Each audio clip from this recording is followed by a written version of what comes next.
Hi guys, Christian from Carrot with another Stop Lazy Cash tip.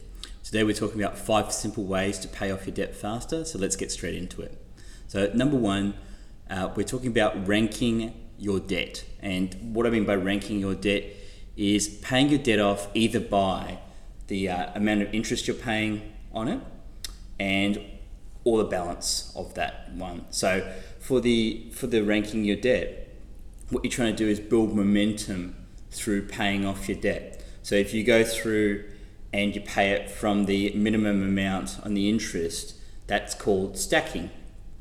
If you're paying it off through your balances, so from the smallest balance to the largest, that is the snowball effect. So in theory, what happens is you take the amount that you would have otherwise paid for that debt you've paid off, and you go through and pay that onto the next debt and the next debt until you've paid all your debts off. So that is number 1, ranking your debt. Number 2 is, if it's possible and it's related to number 1, pay more than the minimum.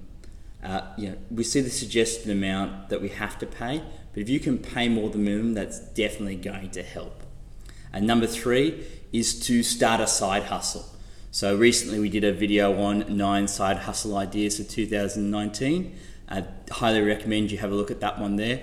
And basically, what you use that additional income to pay off your debt or give you stronger cash flow. The next one is to sell things you no longer use. So if you've got things lying around the house, particularly clothes are a good one, or electronic items, these things can be sold, whether it be on eBay or Gumtree or any of your sort of marketplace websites that you use on a regular basis. You can actually sell those through there to earn a little bit of extra cash and put that directly into your debt. And at number 5, what we have is consolidating your debt.